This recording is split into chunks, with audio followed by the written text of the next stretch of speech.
Good afternoon and welcome to the 149th episode of the Georgia Farm Bureau Georgia Prep Sports Drive for the GHSA State Title.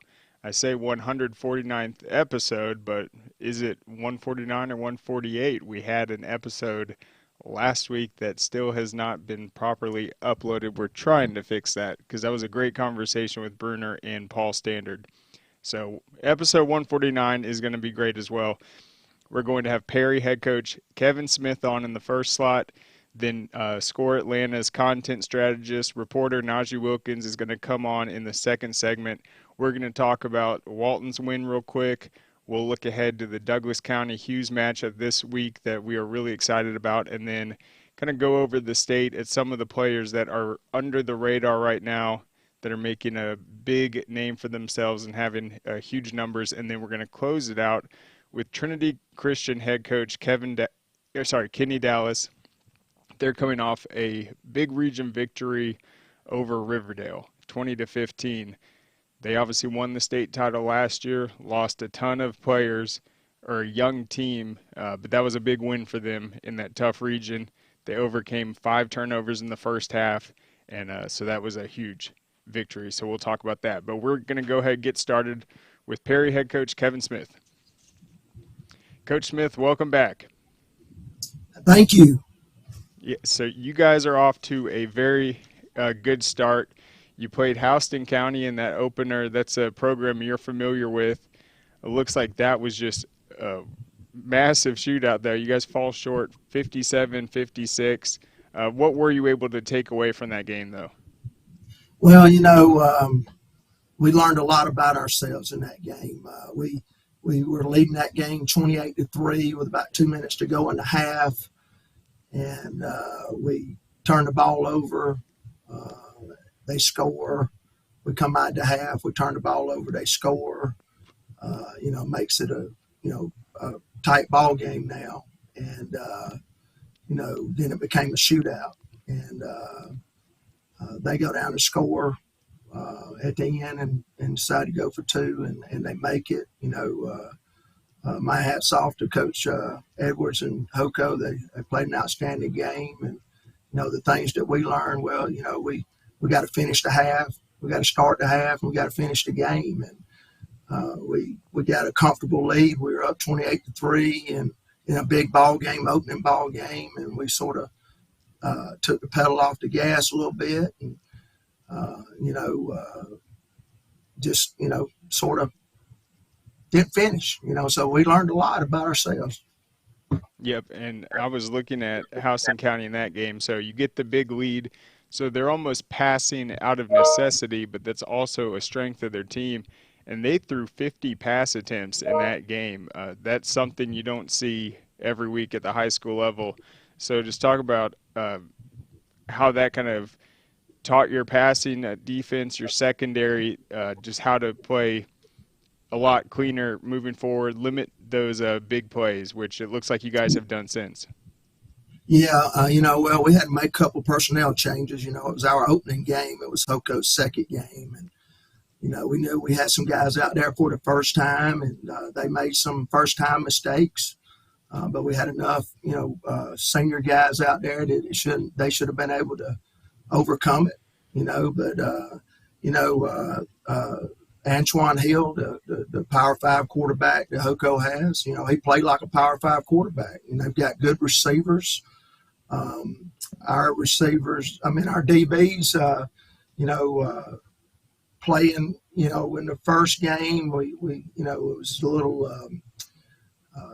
I think there was almost 200 snaps in that game. And, fatigue and dehydration became a issue toward the end of the game. And, Hoko, we were scoring fast. They had to come back and score fast.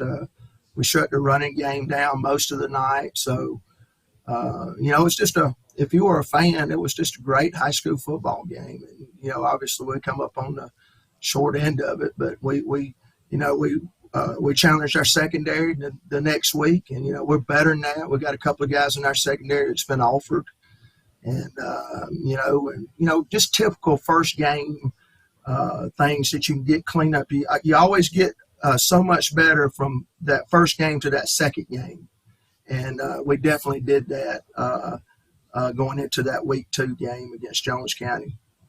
Yeah, and it's been incredible what you guys have done since the big win over Jones County, big win over Veterans, and then the 35-7 win over Peach. But I mean, it is tough in that first one. You lose on that 2-point conversion, and then your quarterback, Amar Gordon, had a outstanding performance in that game. The 6 touchdowns, 380 yards. I mean, you guys did a lot of things right. So, I mean, it kind of overshadows the fact that they lost the game, but it looks like they really, your guys wanted to respond after that one and have been phenomenal. Yeah, and that was a good thing. That was the thing I was most proud of. I feel like past years' success and beating Hoko like we did the year before, I think we lost some of our humility once we got up. And when you lose your humility, you let outside forces get in. It's things can go south in a hurry. But we challenged them the next week, getting ready for Jones County. At the time, Jones was undefeated. Jones has a really good football team. They're a playoff team. I don't know. They're a deep playoff team. I knew going into the game that we could beat them. But I didn't, I knew we had to play good. And, we went up there and played extra good. And our guys responded to the week before. And, Junior, our quarterback, Amar, he threw that well that game too. Demetrius Carter, our running back, and our receiver, Dakari Anderson, has made some big plays for us. And offensively, very explosive. He went into that game, and then defense. We made a couple of changes on defense, and wow, Jones County has the 2 guys that's been offered that are very fast.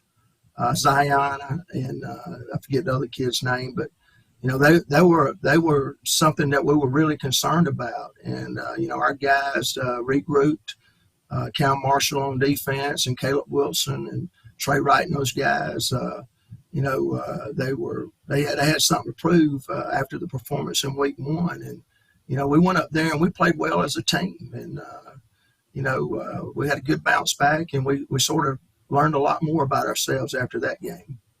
Yep. And then, so offensively, we mentioned Amar Gordon. He goes by Junior. The 6 touchdowns first game. I mean, he's been so good so far. 12 touchdowns, just 1 interception. 966 yards. I remember last season you came on 5 games in and he had just hit that 1,000-yard mark. So he's at a really strong pace right now. Lots of guys getting involved, but it does look like Demetrius Carter, he's kind of been that workhorse for you, getting 18 to 20 carries a game. Yeah, absolutely. And that's something that we in the past has sort of been running back by committee, and Demetrius has done an outstanding job. I think he's approaching 500 yards rushing, after 4 games, and that's a defensive coach nightmares to have try to stop a team that can throw it and run it, and we're pretty balanced attack, and Junior does a good job of managing our offense and executing our offense. And we got plenty of playmakers around him. And, hats off to those guys, and our offensive coordinator, Eric DeVoris, and he's done a good job of making sure the right people get the ball. Yep, and he's averaging about 123 rushing yards per game. But then your top receiver right now, only a junior, Dakari Anderson, he's hauling in about 130 yards per game, and he's had massive performances. The one in Jones County, the 4 catches, 118 yards, 2 yards. In the Veterans game, 6 catches, 86 yards. In this last week, 8 catches, 118 yards, a touchdown, including a 65-yarder. So how has he been able to get open? Kind of what's he bring to this offense just as an explosive playmaker and a guy that can catch the 50-50 balls and also make plays after the catch? Dakari's, he started for us as a freshman, and he's a very talented young man. And our offensive coordinator, Coach Devo, we do a good job of not just lining him up in one place. He might be a receiver, he might be a slot, he might be at running back, he might be in the wildcat quarterback position. So going in, not only his athletic ability that he's got, he's very explosive. The defenses that we play, it's hard to just key on him when he plays so many different spots. And then you have Junior, who can get him the ball and get other guys the ball. It's just sort of hard to, pick on that one guy or try to take away that one guy. And Peach County's definitely got players that, just as talented as Dakari. And, he ran by him, and done a great job. And, just very thankful that Dakari is on our team, and he's one of our leaders on our team.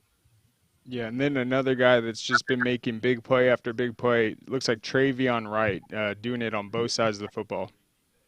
Yeah, Travion Wright he's special. He plays on both sides of the ball, plays some special teams.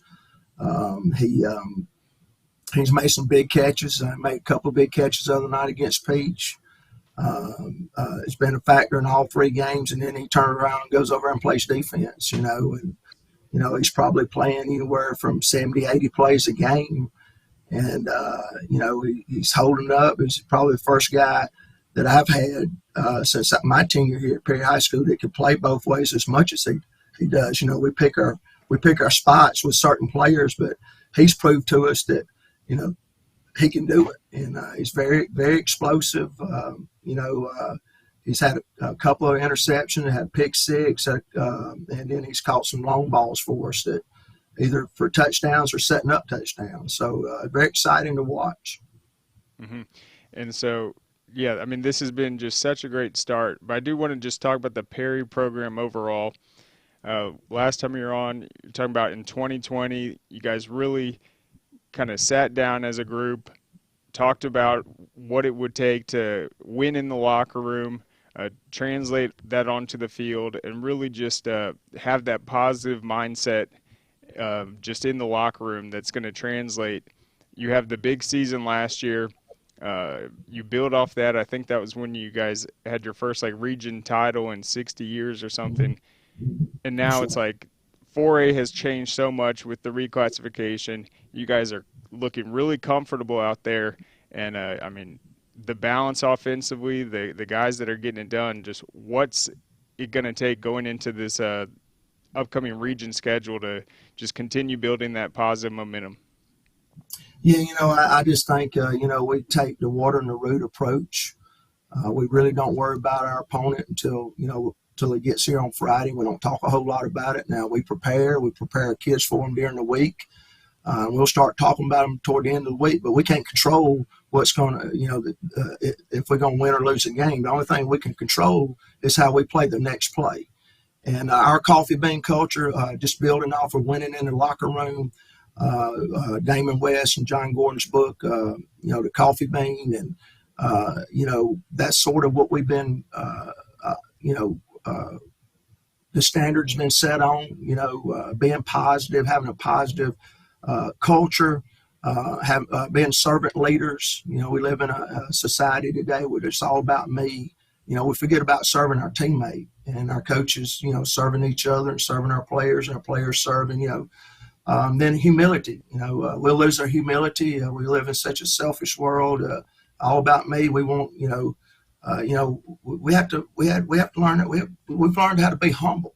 And, this game will humble you in a heartbeat. And I really believe that's one of the reasons why we came up short in the Houston County game, is we lost our humility. But, controlling the things that we can control, the standard has been set. Are you holding your standard to getting better today at practice? Are you holding your teammate to the standard that we have set to get better at practice? And controlling the things that we can control, and not worrying about not letting outside forces come into our locker room. It won't take but one or two little negative things to get in a locker room to divide it up. We're very transparent with our team as far as if we have issues, we'll go ahead and address it. If it's Friday night, we had a big win Friday night, and there's a couple of things that happened during the game that we're going to talk about as a team today, and we're going to learn from it. And but I really think our culture, our culture of positivity, is the basis and the foundation of why our success is we're reaping a lot of benefits of the fruit of winning. Absolutely. And I remember you brought that up last season, but it really is a powerful metaphor because you talked about the boiling water. If you have a carrot, it's going to make the carrot softer. If it's an egg, it stays within the shell. But with the coffee bean, it turns the water into the coffee. It's about impacting your outside environment. So when you're in the locker room and you bring that positive attitude, or when you pick up your teammates or you bounce back from a bad play, it really does have that effect. So, I mean, I think it really is true. It goes top to bottom, just every aspect of your program. And then would you say that's something that you guys have been able to do well ever since kind of adapting that mantra, is bouncing back from losses, maybe shaking off a slow start, and then that's just what's made you guys just a solid, consistent football team through all four quarters? Absolutely. Absolutely, and where we're at now is we got our coffee made. Now we're trying to make it stronger. The longer that coffee bean sits in that pot of boiling water, the stronger that coffee gets. And I'm a firm believer in good sportsmanship. I'm a firm believer in you got to teach your guys how to win the right way and lose the right way, because you can win the wrong way and you can lose the wrong way. And sportsmanship. We teach our players to respect our opponent. We're out on the field. We're not talking across the line. We're going. Our motto is sort of like Bear Bryant. We're going, when that ball snap, we're gonna hit you in the mouth. And then when the whistle blows, we're gonna get back on our line of scrimmage. And tell them we'll be right back. We're gonna get the call from the sideline, and then we're gonna do it again. And I think that's really, really, and our young people, not just in high school, but all across the world, people don't know how to lose and they don't know how to win, and you just assume that they do, and you got to teach them. You got to teach them the right way to do it. And I think that's making our coffee stronger. 2 weeks ago against veterans, we probably had 15 penalties. I was so embarrassed. I didn't argue one penalty all night. Officials kept throwing them on us, and we go back and look at the video, and there were penalties.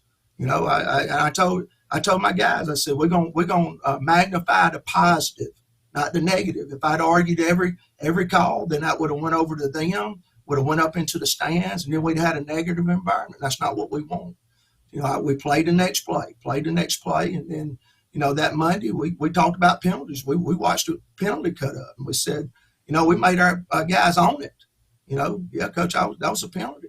And this past week we cut it way down. I think we only had 4 penalties, and played a lot cleaner game. But owning up to your mistakes, not making excuses, not blaming someone else, is another thing that's really making our coffee stronger. Yep. And also, I mean, when you have that team mindset, you've had sophomores going out there having really good success recently. It looks like Ahmad Gordon, and then also guys stood out, Corey Pettigrew, Keel Sparks. Yeah, man, I'm gonna tell you, those are 3 good ones right there. Kiel and Corey, both probably about 6'2", 180 pounds, sophomores. Rodarius Lewis is one that is don't quite have as much stats, but it's a very explosive young player that's playing a good bit for us. Mike Gordon, that's Junior's little brother. He's a running back, strong safety type guy, just a lot of character. And we're very fortunate that those guys, we're playing some young guys, but we have some older guys like Dakari and Trey Wright, and those guys that are helping those sophomores grow up a little bit. And the future's really bright with our young kids, and they've bought into our culture. Our JV and ninth grade programs are winning, and it's just trickling all the way down. Yep, and what an opportunity this week, opening up the region at home against an undefeated Howard team. Should be a really exciting region too this year. But Coach, thank you so much for coming on. We're going to have you back later on this season. But go Panthers, and congratulations on this great start. Thank you so much, and I just want to reach out and thank y'all for all you do for not only just football but high school athletics. We really appreciate what you do covering our kids and our extracurricular activities. You bet. It makes it a lot more fun and easy when we get to hear about kind of the stats and who's leading you guys. So thank you for painting that picture for us, and we'll have you back on soon, Coach. Yes, sir. Thank you. All right, so there you have it, Perry. They do look outstanding. The one quick takeaway on that, the 57-56 loss, very easily could have won that game, the 2-point conversion. But look at what the defense has done since. 42-14 Jones County, 37-6 Veterans, and then 35-7 Peach County. So a truly great response from them, and that positive mantra that they use has really paid off. Perry looks outstanding in 4A. So we'll go ahead and take a quick break. Thank our sponsor, Georgia Farm Bureau. Our mission has always been to support Georgia farmers. That's why we created Georgia Farm Bureau Mutual Insurance Company, providing financial protection that farmers needed.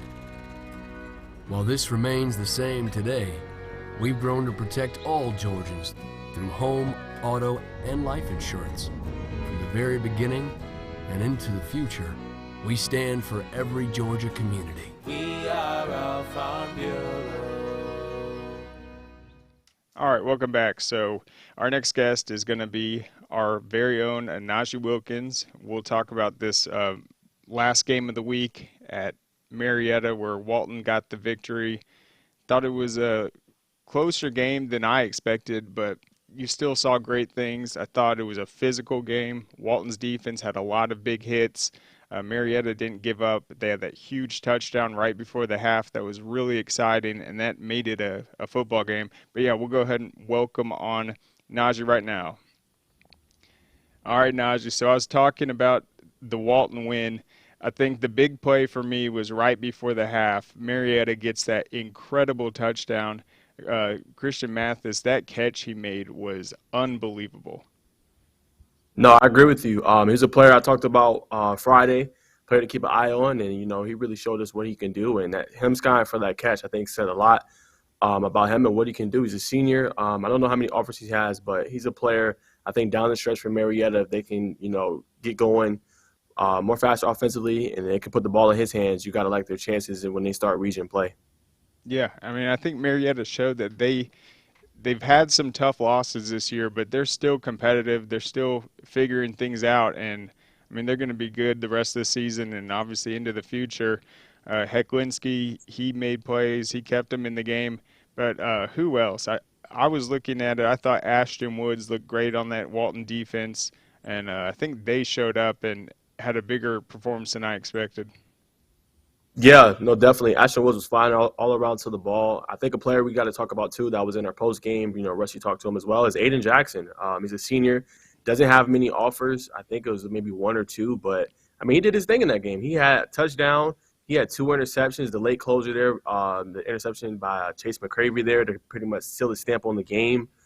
He was just playing very well player throughout most of the night, which was Christian Mathis. So, I mean, I think Aiden Jackson, as the season goes along, he'll definitely get some more looks. His offer should definitely go up. But he's a player that plays both sides of the ball, no excuses, goes out there and plays and gives his all. Yeah, and it was really big for him because in a game where Walton was making a lot of mistakes, to have a guy like him rise up and have all those big plays, that was a big performance for him. So Aiden Jackson, we'll be watching him from now on for sure. But let's talk about this next matchup because I'm really interested into seeing what happens. It's going to be Hughes at Douglas County. When it comes to Hughes, I talk about how they want to beat you by 70. They don't take the foot off the gas. They have so many weapons. They're up 33-0 in the first quarter this last win. They end up winning 65-0. They're the highest scoring team in the state. I think it's at 55 points a game. They're beating opponents by 43 points a game. But then you look at Douglas County, who's been very competitive every week. They've got a great offense. They've got a great quarterback and a ton of playmakers. So, I mean, can Douglas County give Hughes probably the most challenging game of the season so far? Yeah, Langston Hughes to me is probably one of the best teams in the state on both sides. You got them and probably Buford. They're very top tier in that 6A classification. But the key for Douglas County really, man, is going to be, can they get off to a fast start? They obviously got great playmakers on the outside and James Johnson and Monty Gooden. I think they've combined for almost close to 800 yards receiving between both of those two. So if they can protect Sire Hardaway and just let him be able to air out the ball and they can get to a fast start, I mean, I think they have a chance in this game and it'll be competitive. But if they're having problems protecting and they can't get those playmakers the ball, I mean, it could pose problems. But if they can get them involved, I mean, look out. Because Sire Hardaway's having a great season. He's my dark horse candidate actually for player of the year. He has 1,328 yards passing, 9 touchdowns, 75% completion percentage. Just a guy I think that slept on, needs more attention. He's only a junior, but he's been playing very well this season. I think he only has 2 interceptions, maybe 3. But he's played really well, and he puts them in great position to be successful. Yeah, and he's at a – we talk about completion percentages. I'm looking at right here. It's averaging 332 yards per game, 75% completions. And, like, yeah, they have a bunch of slot guys. He's throwing short routes, but they also have the big play ability. And so, I mean, that's just extremely efficient passing right there. And he also has the 5 rushing touchdowns. So I agree with you. I think he's in the conversation for player of the year. And then Prentice Nolan on the other side, he's at 71%. So, I mean, the efficiency of these two junior quarterbacks and the connection and timing they have with their receivers, it really is outstanding. Yeah, and then just talking about Aaron Nolan, I mean, he's a star too. 17 touchdowns, no interceptions, over 1,000 yards passing. Like you mentioned, 71% completion percentage. Then all his receiver numbers, you look at the stats, are spread out. Like one has 200, another has 196. Like he just spreads the ball around very well. It's not just one player just getting all the exposure. He gives the ball to whoever's open, hits him well in stride, and he can really throw the deep ball. And then he's had some great offers right now from Miami, Arkansas, Auburn, Vanderbilt, West Virginia. So, man, I'm really excited to see him actually in person. I've seen Sire Hardaway earlier this year when we did our Great Atlanta Bash, which was really exciting and fun.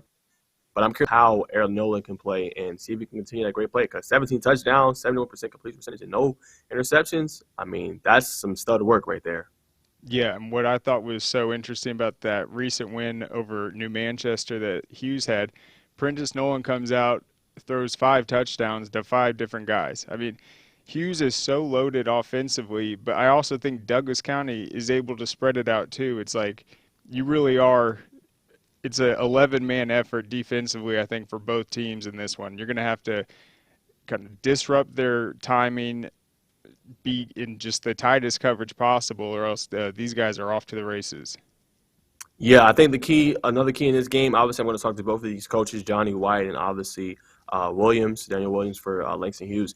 The key is going to be for both defenses if they can create pressures, if they can make these quarterbacks feel uncomfortable. Because if they're sitting back there and they, calling their girlfriend or, they sitting back there, eating or whatever, I mean, this is going to be a shootout. So really the key for both defenses is creating that pressure, not allowing them to do play action pass. And I think if they can create pressure, make it hard, create turnovers, I think you'll see more of a kind of a defensive game. But there's so much talent on both sides of the ball on either team. So key for the defenses is creating pressure, making them throw throws they may not want to throw in those tight windows, and I think you could see like a very tight game. But if not, we're probably in for a shootout.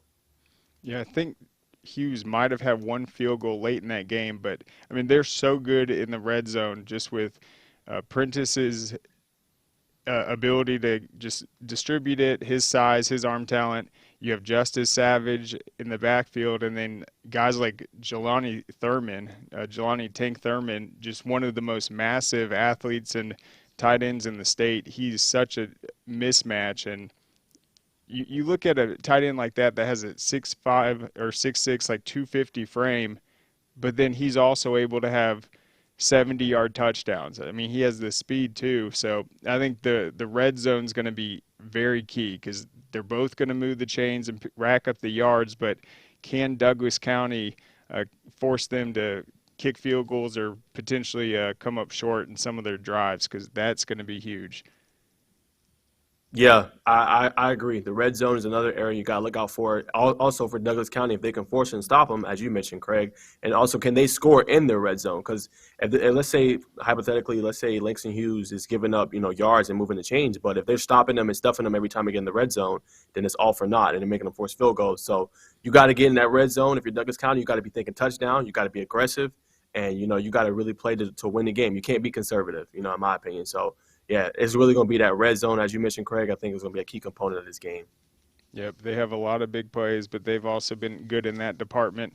So, yeah, we are excited about that. And as Najeh mentioned, he'll be talking to both coaches. We'll have that preview up later this week. But, I mean, what else has stood out to you? We're about halfway through the season, just some of the guys around the state. Because I remember last Friday you were like, oh, Stevens County, they've got a great quarterback, Ben Stowe, and a great running back. And then I'm looking at the game on Friday. I think they both had 4 touchdowns. So you absolutely called that. And Stevens County looks really good. But, I mean, who are some of the other guys that have really burst to the scene through this first half of the season? Yeah, man, I got a couple guys. I got a game preview also coming out, game of the week preview with East Coweta versus Lambert. Lambert comes in at 4-0. East Coweta comes in at 4-1. But linebacker has no offers, bro. Crosby Ellis, he leads East Coweta in sacks and tackles and has no offers. Player, he flies around the ball. He actually grew an inch this year. Last year he was 6'2", 215. He put on some weight. He's 6'3" now, 227, and he's one of the best defensive players, plays multiple positions. Coach called him a unique and a very cerebral player. Then sophomore quarterback for East Coweta, he's balling this season. Christian Langford, 15 touchdowns, over 1,000 yards passing, only I think 6 interceptions. But coach said he's mature beyond his years, a very humble kid, very great with his feet and his arm, and he's somebody that doesn't let a mistake or a turnover affect him. Another player, Brady Tillman for East Coweta, 470 yards receiving and 10 TDs. Interesting thing about him is he was just learning how to play football. His first year was last year as a junior. And he didn't have, much time. But, when he got in the game, he made a lot of plays. And he's showing that again this year. And then over the offseason, he put on about 15 pounds of muscle. He could play 3 positions on offense, as coach mentioned. And he called him a diamond in the rough. He thinks he's a Power 5 player. So we'll see if he can get some more notice and attention. And then for Lambert, James Tyre, he has 1,000 yards passing, no interceptions on the season, really take care of the football. And he also is the starting point guard for their basketball team. So another player that's been led to success for Lambert. And then for Stevens County, as I mentioned last week, defensive end Aiden Butts has 9 sacks now in the season. Last week he had 8. So I think he's a player. I've looked at some of his highlights. Very good with his feet and his hands. Can really get off the ball really well. And then Javin Gordon in that game, not as much as the yardage, but, he has 479 yards rushing and 10 TDs on the season. He's only a sophomore. He's on pace for 1,000 yards rushing this year, and he had 4 rushing touchdowns last week in their blowout win against White County, 53-14. Now, we got Carrollton. Carrollton is 5-0. This is a team, man, if we can get a game, that a really good game that they play against in their region or anything like that, I mean, this is a team we got to get some notice on because, their quarterback is a freshman. His name is Julian Lewis. His 1,315 yards passing, 19 touchdowns, and just 2 interceptions. He has 133.5 quarterback rating, 69% completion percentage on a team as a freshman. That's pretty unheard of for me. I mean, that's a big spot. And then also they're loaded in their skill positions. 3 players have combined for over 917 yards total. And Caleb Odom, 6'6", 215, only a junior, has 296 yards receiving, averaging about 74 yards a game. Takari Lipscomb has 319 yards receiving as a senior, 6'1". And then, man, let's talk about that stud running back they have. Bryce Hicks, he's only a junior. He has 3 runs over 100 yards so far this year, 736 all-purpose yards. He's second in receiving on this team, and he has 7 total touchdowns. 147 yards from scrimmage he's averaging per game. So that offense and that team is loaded, and they've been blowing out opponents. I mean, they have, I think, 2 games of over 50-plus points. So that's a team. Look out for the number 6 guys. Make sure you guys, our rankings are actually up on Score Atlanta. So make sure you guys go look at that. But they're number 6 in our top 10 rankings for the class of 6A, or 7A, excuse me. And they're playing really well.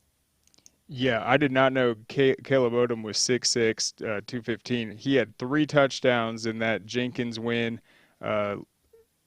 who else? Yeah, Julian Lewis, you mentioned his numbers, but then yeah, Bryce Hicks at running back, he had the 2 touchdown runs. And what's so impressive, they're up 41-0 at the half in that game. Those guys did not even play in the second half and put up those numbers. That's ridiculous. 1,300 passing yards, 69% for the freshman Julian Lewis. Carrollton certainly under the radar. That's a great stat. But I do want to go back to East Coweta. They opened the season with a tough loss to Stars Mill. That's kind of a rival game for them. And then they have the 4 straight wins since. And then this last one over Lowndes. I mean, that is a massive win for that program. So they are really surging right now. And then same thing with Lambert. They're undefeated. They just beat Flowery Branch 43-20. They've looked outstanding with first-year head coach Mark Leach. So, I mean, just 7A in general. When you have teams like that aren't in the rankings, but they're getting wins over Lowndes, they're getting the big wins over programs like Flowery Branch. I mean, that's got to be a good sign for 7A heading into just the region play, that there's this many good teams. Yeah, I agree. I mean, if you talk to any football coach, they always say 7A is where the best football is played. I mean, no offense to the other classifications. They're also great football, 4A, 6A, 5A, 3A, 2A. But, I mean, you just getting some of the studs. Like, I mean, for me, I have not seen a freshman quarterback, been able to do that like with Carrollton. Then you got East Coweta is kind of, under the radar. They played, Stars Mill, who's leading their region. There's like 4 teams, I think, in our rankings from that region they're in, with Stars Mill, LaGrange, Troop. So that's a tough, game they lost. And Stars Mill, I believe, is undefeated. But East Coweta has a lot of players that are slept on, and they have some youth there. But I mean, they're playing well.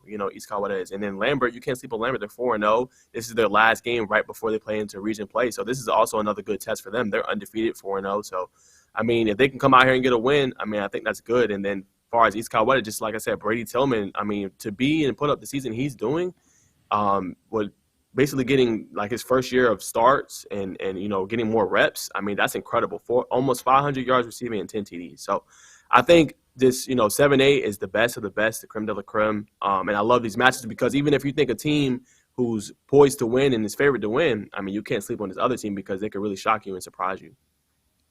Yeah, another big game coming up this week that we talked about a little bit is Parkview and Mill Creek. Mill Creek obviously just beat Cedar Grove. We were wondering what was going to happen in that one after Cedar Grove's big win over Collins Hill. Collins Hill actually loses to Sandy Creek, another 3A school this past week. But, I mean, I think Parkview Mill Creek's going to be so interesting for this reason. When they played last year in the Corky Cal, Mill Creek came out and just wiped them off the field. They looked outstanding. It was like 43-17 or something. That was the first time they ever played, actually. And Parkview was so young and obviously got better after that game. Mill Creek has been kind of rolling full steam ahead ever since. They still have Caleb Downs. They still have all those guys.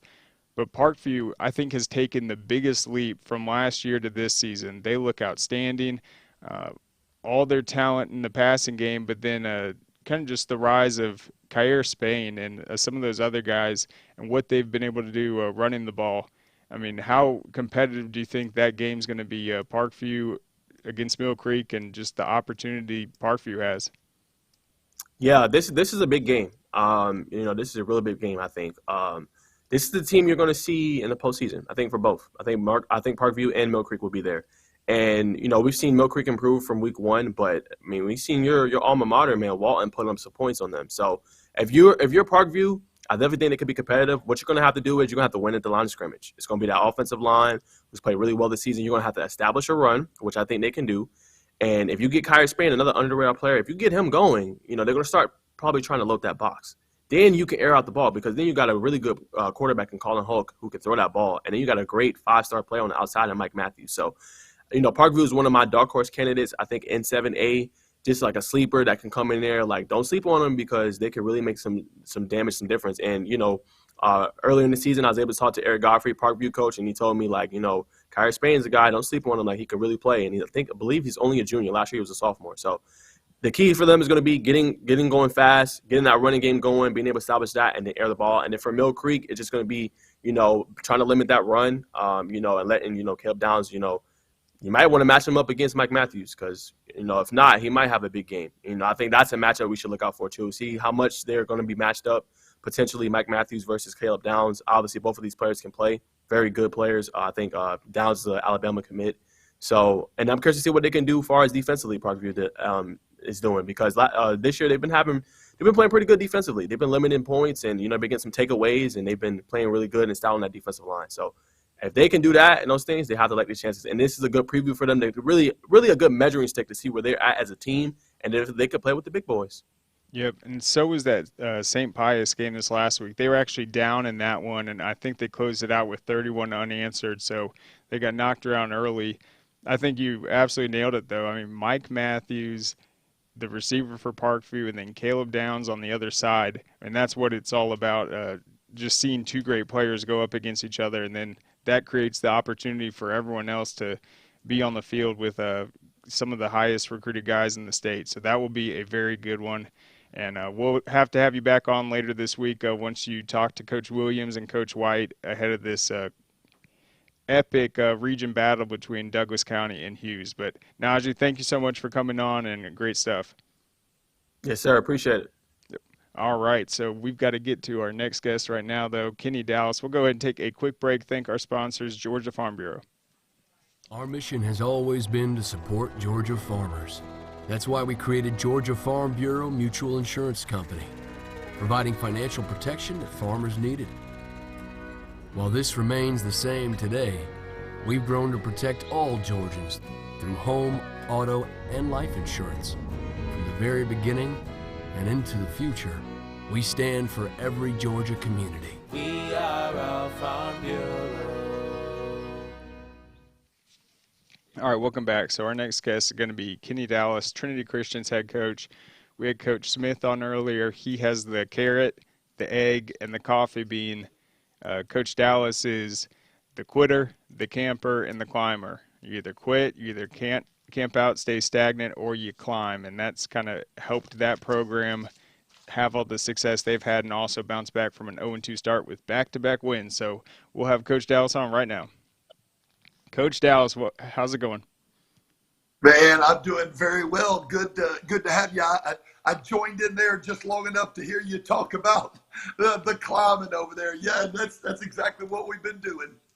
Yep, you got to have that kind of mantra that brings the team together, especially in a season like this when you're going into a new classification. You're coming off just a emotional roller coaster ride to the state title last year, and then you're breaking in all these new guys. So, I mean, what have you learned just through these first 4 games and then being able to earn that huge region victory this last Friday? Oh, man, what have I learned? I don't know. I love this football team that I have to coach. I love being a high school football coach. I know that every year just has such its own specific challenges. And you're right.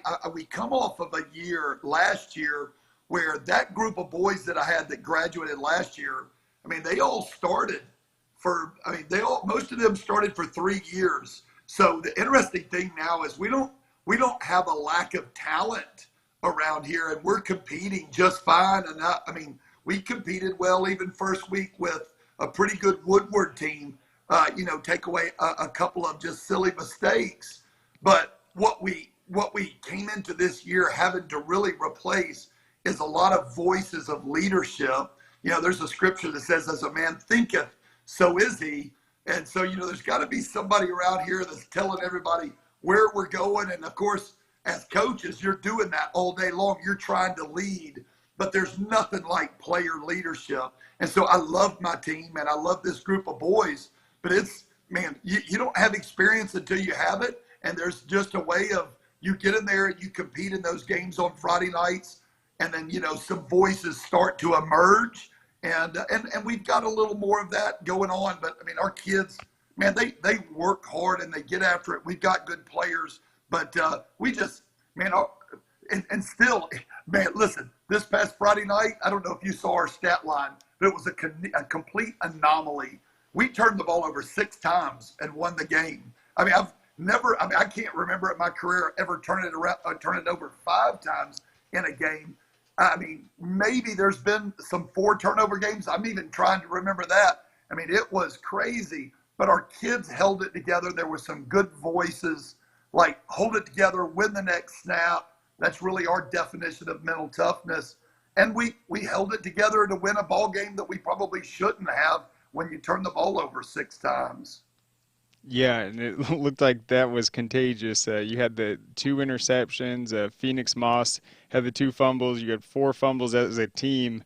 So, I mean, how were you guys able to bounce back from all that? Because, I mean, that's really hard to maintain your focus when you have those kind of drive killers and all those turnovers. But, I mean, you guys were able to pull it off. Yeah, I mean, what's crazy is, yeah, we fumbled the ball 4 times and we lost all of them. You know, sometimes you're like, well, how many times you fumble in a game? But you got a couple of them back. We literally lost all 6 of them. So, but you know what? Even our first fumble, we fumble actually going into the end zone. One fumble, we actually fumble and we fall on it. We actually take a safety on one fumble. And so it was, but to be quite honest, I don't know.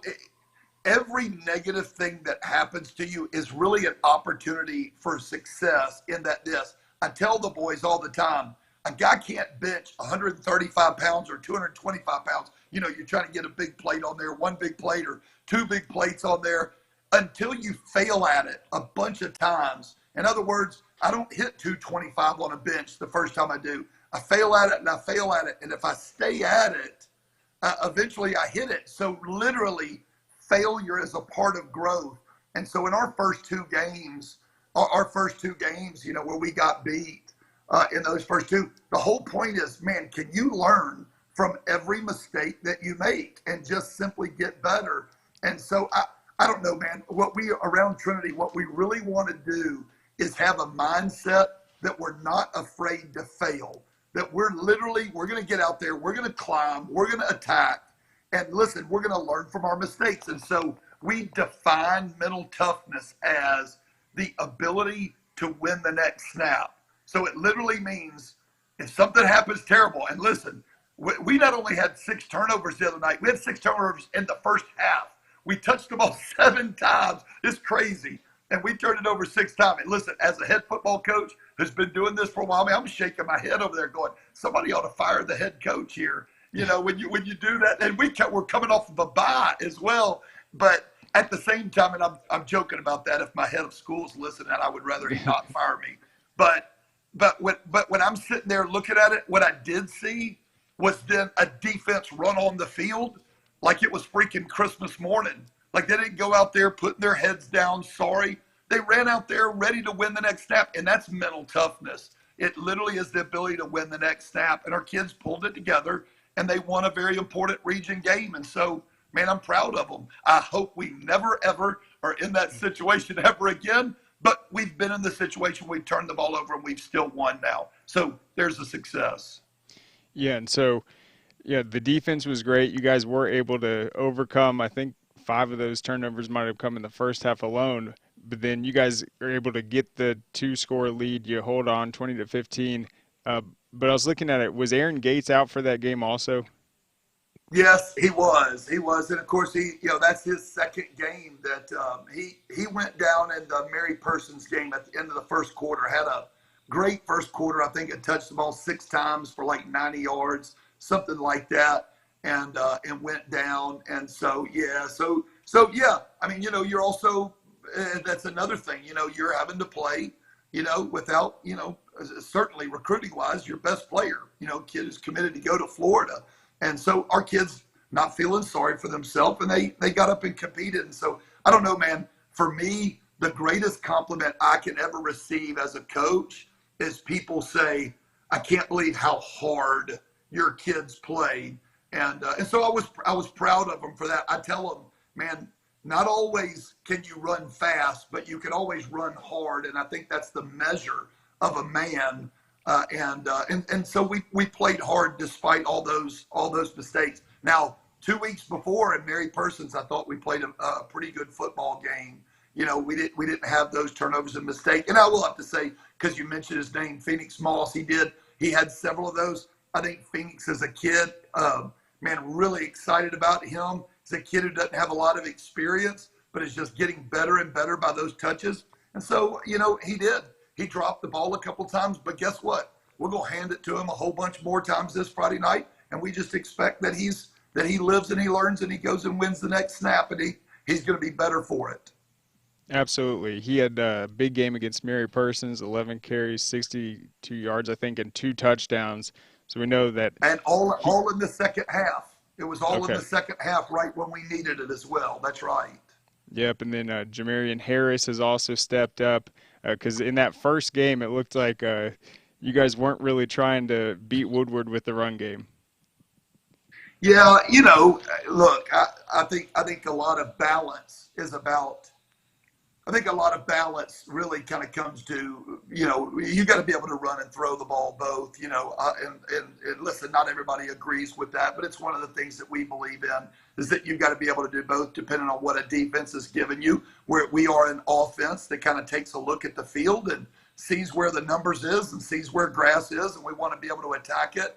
But yeah, listen, this is a year, I should have probably started with this, where we only return 2 starters on offense. So we're replacing 9 on offense and 7 on defense. And in fact, with Aaron not playing the last 2 games, that's 10 new starters on offense and 8 new starters on defense. Man, anytime you do that, and with a lot of those boys, like I said, the year before being 3-year starters, that is a lot of newness on the field. And so I tell people, man, with this team, like, I think we can play. And I think we can play with anybody. What we're going to have to do is gain experience as we go. And what we've done so far in the first 4 games is a lot of mistakes that you make with immaturity. Now, I can't chalk up, all the turnovers that way, but it's some poor decisions that come with experience, And so we're gaining that as we go. And we certainly need it with the region that we're in. Yeah, and you were talking about the toughness. I think another part of toughness is just the willingness to play different roles and step in and being able to contribute on both sides. It looks like Sean Braxton has been a big key for you guys so far this year. Listen, Sean Braxton is one of those kids that every coach in America would love to have 10 more of him on their team. A leader on and off the field.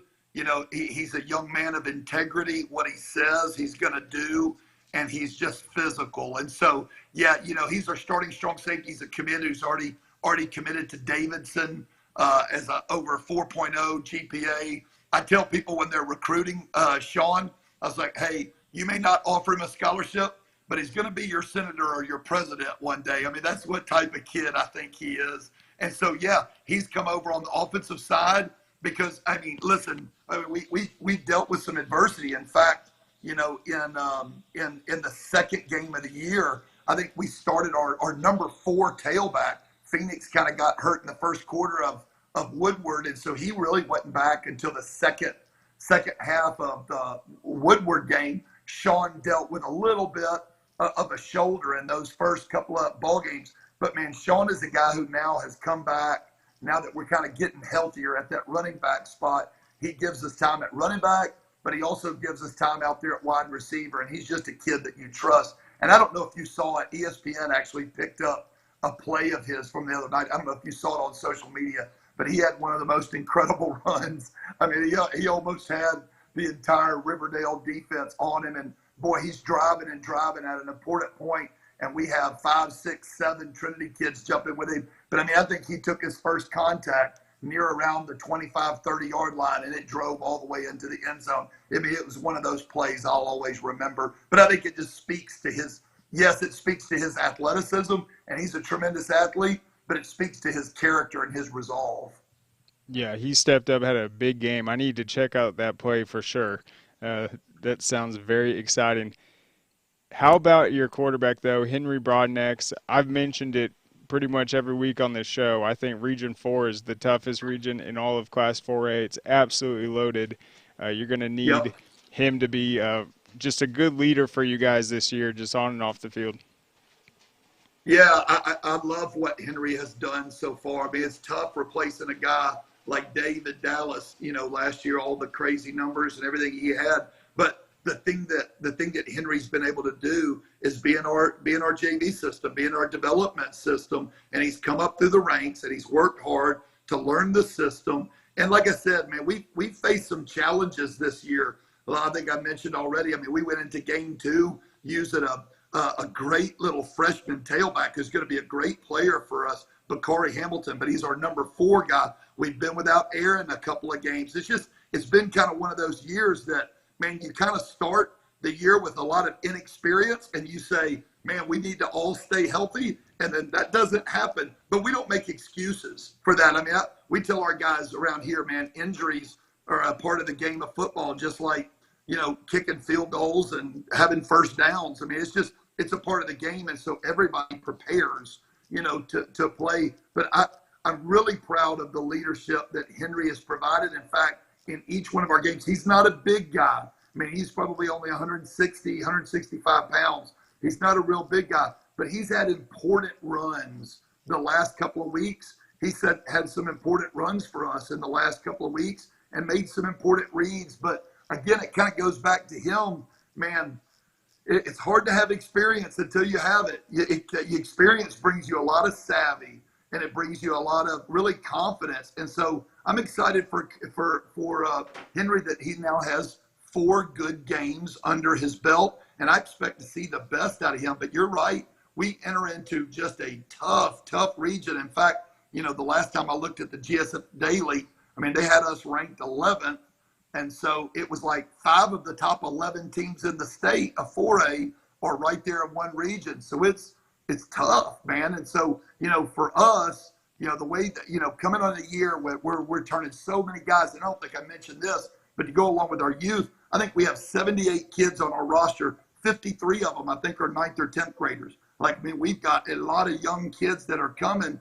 So we're playing young kids, but we're also a little inexperienced. So I really believe every single game we play, we're going to get better. And so, man, we need to battle through this great region, find us a playoff spot and see if we're not even a much better team come mid-November, than we are here in early September. Yep, got to keep climbing. That's the way. I remember we had Coach Vandegrift on last year. I mean, he had experience where he had a super young team, and he was like, hey, if you're going to beat us, you better beat us early in the season. But I do think there's a tremendous opportunity with this region. Those are going to just be big game after big game. But I did want to ask you one question because I know both of your sons, David and Josh, they ended up going to Georgia Southern together. That's exciting because I think last time we talked, they were at separate schools. But, I mean, how did that work out, and just how pleased are you with how their recruitment put out? Number one, first, it's a tremendous blessing. I mean, tremendous blessing that and I was so excited and so thankful for the schools of where they were headed. But you're right. They initially committed at different places, Dave to Western Michigan and Josh to Liberty. And, man, the week of the state championship, I won't make this long, but the week of the state championship game, I got a call, I think, on that Sunday from Coach Helton, or for somebody at Georgia Southern asking if I'd take a call from Coach Helton on that Monday night. So we Zoomed together. Then I think we Zoomed that Monday night, that Tuesday night, that Wednesday night. He just asking, hey, can I get to know you guys? Can I talk to the family a little bit? And so we played the state championship game on that Thursday. On that Friday morning at 7 a.m., we fly to Western Michigan for their official visit. Have a great time, up there. On Sunday, we get back and we drive to Statesboro. I mean, we literally get back from the airport. We drive straight to Statesboro to meet and talk with them for a little bit. And honestly, I just fall in love with Coach Clay Helton. I mean, just a godly man, a guy whose dad is 50-something years in football. His brother, of course, is coached at Western Kentucky. It's a football family, but it's also a family that understands not just football, but understands faith and the importance of family. And so there's a lot of connections there for us. And I don't know, man, my boys had a grown decision to make. We spent that Sunday night, I think you could go up to midnight, and I think we stayed with them till about 11:57. the whole staff kind of talking through what they're doing and what they want to build, what they want to do. And at the end of the day, I think it was a tremendous connection. Of course, I'm thankful that I don't have to get on a plane to go see them play in college, get to drive around the Sun Belt and get to see them. But it's been a fun process, and it's been a blessing. Yeah, I mean, that's really exciting. That's really special for them both to end up there, because I knew that wasn't originally planned, but just really seemed to have worked out. And it's funny that conversation started after that incredible semifinal win over ELCA, which I know was probably the most unforgettable football game you've ever experienced. Hey, I'll tell you, that entire week was a wild week. I'll tell you a quick story on that. I have 5 boys, and Josh and Dave are my 3rd and 4th, and so I probably kind of got some of my mistakes out experience on my first 2 sons that came through. So I enjoyed Josh and Dave a little bit better. I probably did a better job coaching them than I did my first 2. But in that 4th round game versus Elko, it was pretty funny. We kind of struggled that night. We were kind of shooting ourselves in the foot in a number of ways. And so it was close late in the game. And I went down there to check in on Dave. And I said, Dave, are you okay? Dave's the quarterback. And he's like, Dad, I've been dreaming of this moment my entire life. We're in the 4th round. It's the 4th quarter. It's 2 minutes left in the game. I've been dreaming to lead a 2-minute drive my entire life in a game that mattered. And so I was like, let's get the offense back on the field. We're ready. We're ready to go. And so, man, yeah, to go from that and then to win the state championship, and then for the boys to end up, staying at Georgia Southern, which honestly, man, what a dream for 2 kids to get to play high school football and then get to go play football, at a D1 school in their own state. I mean, what a blessing that is. So it's been fun. It's been a lot of fun. Absolutely, especially with Southern's big win over Nebraska earlier this season. So that is exciting. But, Coach, thank you so much for coming back on. Best of luck this week against North Clayton, and we'll be watching you guys as this Region 4 plays out. I really appreciate, man, you bring me on. I always appreciate getting to talk about Trinity football anytime that I can. But keep your eyes on us. I mean, listen, we're not going to be blowing anybody out. I don't think anytime soon. But I do think this is a team that is going to get better and better as we go. We've got great coaches, great kids. Our kids buy into our culture. Our culture is just champions are built when no one's looking. So they bust their talent. And we're also big believers that talent is not an accomplishment. Like whatever talent we have, God gave us that. We got to come and work every day. I think this is a team that's going to keep getting better as we go. It's going to be fun.